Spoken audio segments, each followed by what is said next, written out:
the tree. The greetings of the season shared space with the astronauts on the Space Shuttle Discovery Saturday morning, as spacecraft communicator Chris Hadfield reminded Commander Kurt Brown that Flight Day 7 meant it was time for goodbyes. I'll be home for Christmas, if only in my dreams. A Merry Christmas morning, Discovery. Time to return Hubble to the heavens.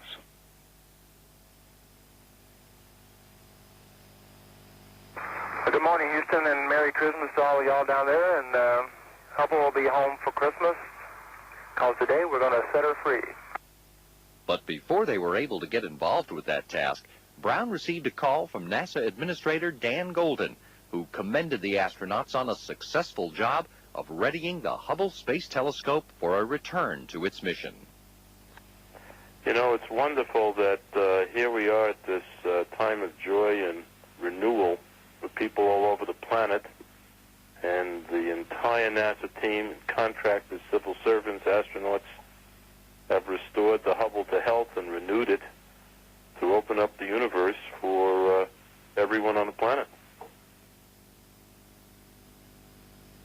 Well, sir, I wish we could all take credit for the timing of this, but it is very special on Christmas Day that we're going to return Hubble back to the heavens and allow it to look out at the stars like people did thousands and thousands of years ago. On Discovery's flight deck, several of the astronauts participated in a final close-up photo survey of Hubble to fully document its physical condition for the scientists and flight controllers on the ground.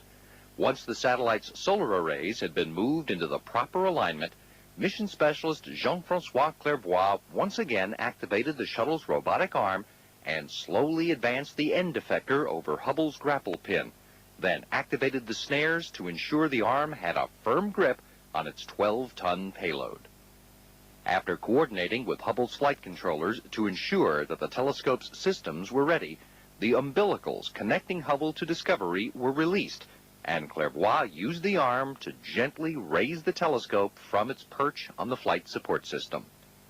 Brown and pilot Scott Kelly maneuvered Discovery into the proper attitude, while final checks were run on all of the telescope's systems.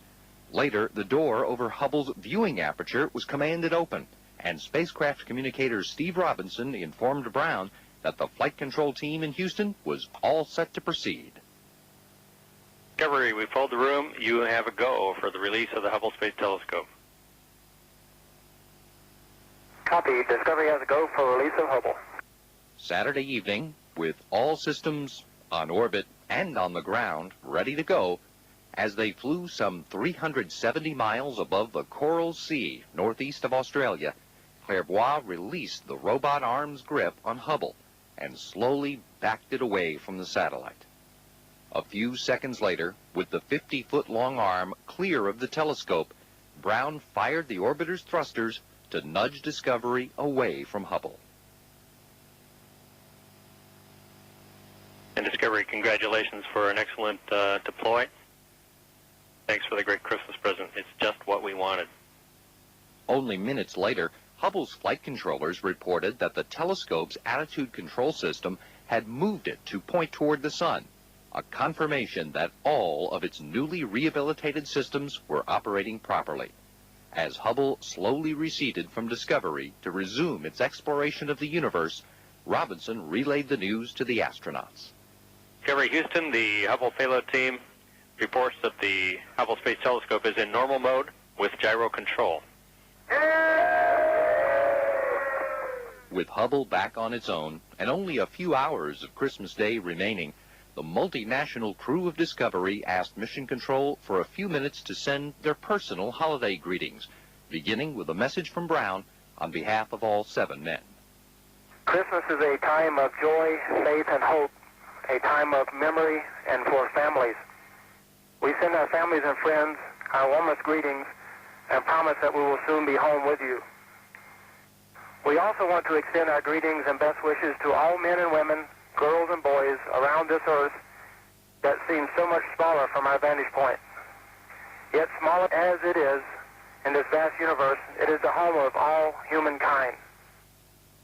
The familiar Christmas story reminds us that for millennia, people of many faiths and cultures have looked to the skies and studied the stars and planets in their search for a deeper understanding of life and for greater wisdom. We, the Discovery crew, in this mission to the Hubble Space Telescope, are very proud to be part of this ongoing search beyond ourselves. We hope and trust that the lessons of the universe has to teach us will speak to the yearning that we know is in human hearts everywhere. The yearning for peace on earth, goodwill among all the human family. As we stand at the threshold of the new millennium, we send you all our greetings. I would like to wish a Merry Christmas and a very happy and healthy new millennium to all. Joyeux Noël à tous. Joyeux Noël à tous les fils francophones und schönes Weihnachten und gutes Neujahr. To all our family and friends and people of planet Earth, happy holidays, and may we have peace on Earth in the new millennium. Feliz Navidad. I wish everybody a happy Christmas. Novum Gordon, Siempre Lucia. Merry Christmas to all the people of the planet Earth, and good night. After the 5 mission specialists discussed the flight in a series of interviews Saturday evening, the whole crew got set for a scheduled 8-hour sleep period, to be followed by a day of preparation for the conclusion of their 8-day mission.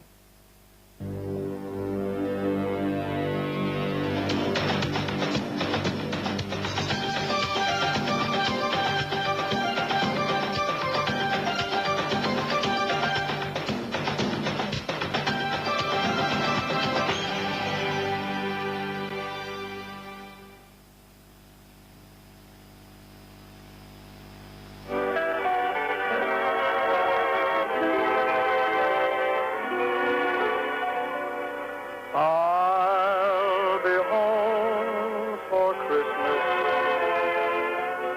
You can count on me.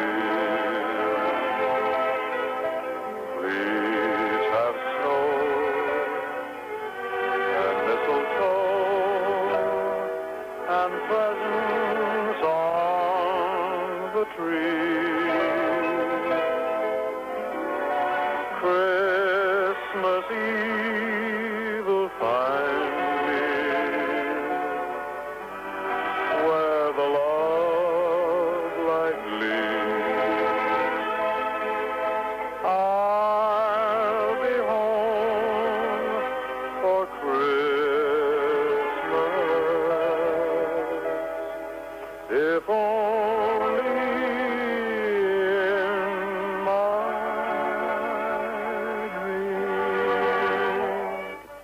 Merry Christmas morning, Discovery. Time to return Hubble to the heavens. Good morning, Houston, and Merry Christmas to all of y'all down there. And Hubble will be home for Christmas, because today we're going to set her free.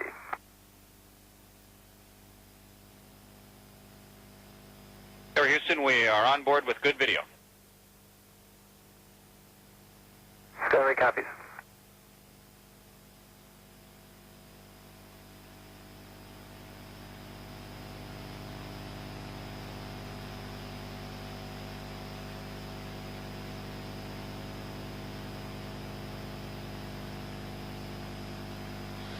And on the flight deck of Discovery, we see the STS-103 crew members, payload commander Steve Smith in the foreground conducting some video documentation of the solar arrays. He is joined by pilot Scott Kelly. Discovery Houston for payloads. Go ahead, Steve. Chris, we are taking ESC pictures with the 400mm lens of the solar array hinge pins on the minus V2 wing. We think we see 3 of the pins protruding, and no doubt you've seen the broken spring on the end of the solar array too. And Scott's just starting to take pictures of plus V2 wing. Copy, Steve. Thanks. If you get a chance to voice annotate any of those for later reference, that'd be great. And it's great watching your work.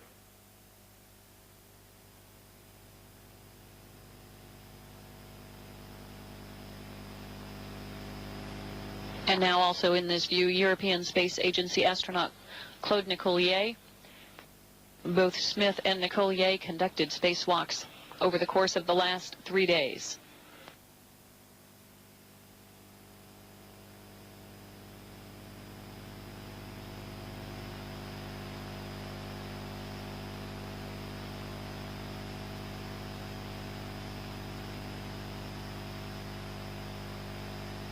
And now we see Jean-Francois Clairvoy maneuvering the mechanical arm, the robotic arm provided to NASA by the Canadian Space Agency.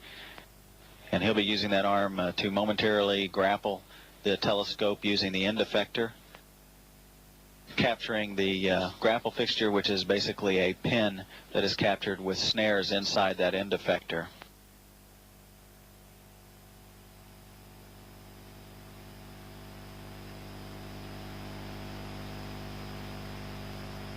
Houston, we see a good grapple, and for the front seaters, we do have stars of opportunity already sitting there if you want to get early on the align.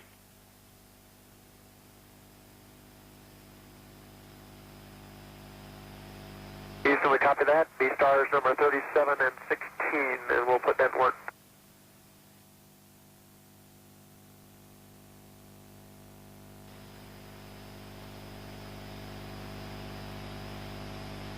Discovery is now across the equator to begin the 90th orbit of its mission, headed northeasterly across the Pacific Ocean. And the Hubble Space Telescope now being maneuvered to the release position very carefully now on the end of the shuttle's robotic arm, riding high above the payload bay of Discovery. The telescope will be maneuvered over to the side of the payload bay. The normal release position that folks familiar with servicing missions in the past will be very familiar with the view of the telescope hanging over the side of the payload bay and awaiting all of the final commanding that will be performed by the Hubble Space Telescope project team located at the Space Telescope Operations Control Center up in Greenbelt, Maryland at NASA's Goddard Space Flight Center. Discovery Houston for payload. Go ahead, Houston. Discovery, we've pulled the room. You have a go for the release of the Hubble Space Telescope. Copy. Discovery has a go for release of Hubble.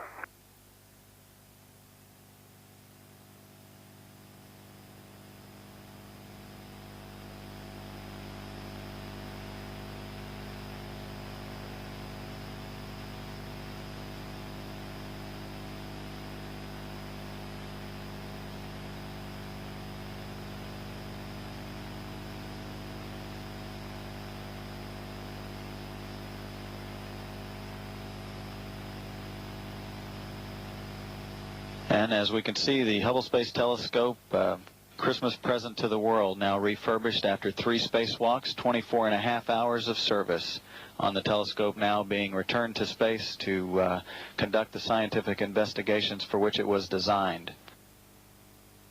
The release coming right on time at 5:03 p.m. Central, 6:03 this evening Eastern Time, and the first separation maneuver being performed.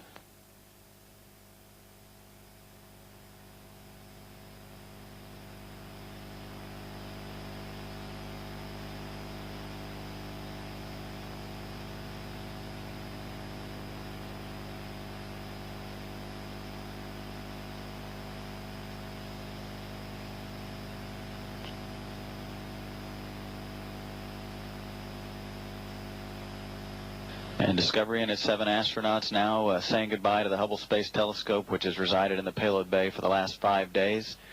The telescope again on its way back to service following this 3rd servicing mission. Houston Discovery, we have a release or Step 1 burn TIG of 5 days, 22 hours, 13 minutes, 45 seconds. Copy, 22:13:45. Pilot Scott Kelly confirming the separation maneuver. He's in charge, flying the orbiter away from the Hubble Space Telescope.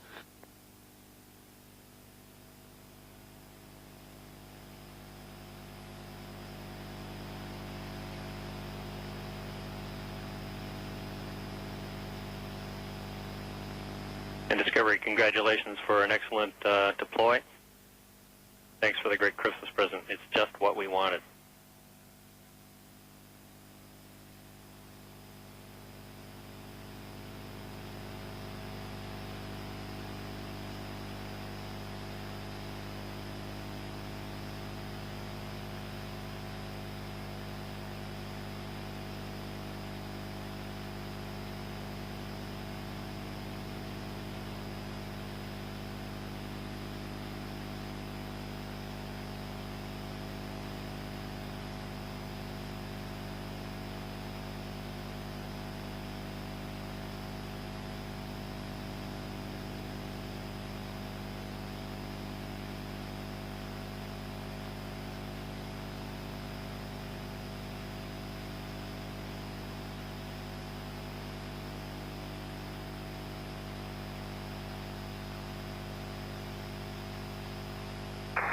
Christmas is a time of joy, faith, and hope, a time of memory and for families.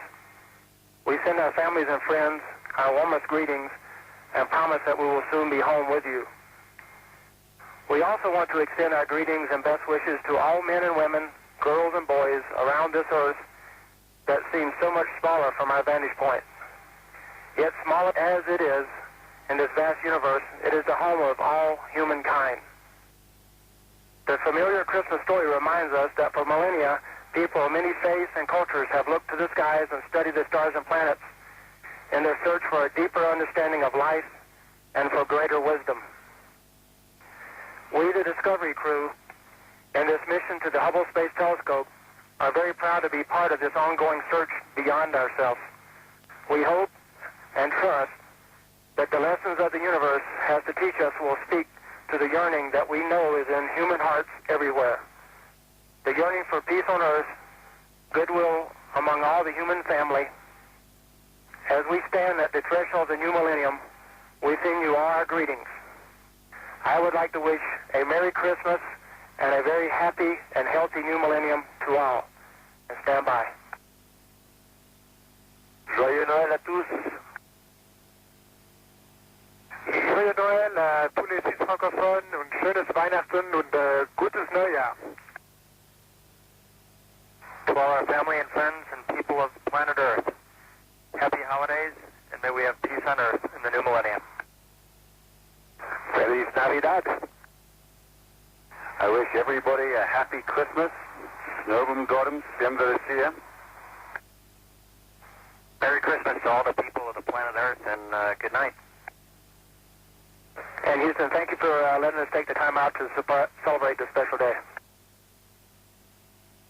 You know, when you think about it, everybody's talking about the millennium, and for the last 100 years, man had not left the ground 100 years ago. Now man has left the Earth. What do you think is ahead for us in space travel in the next century?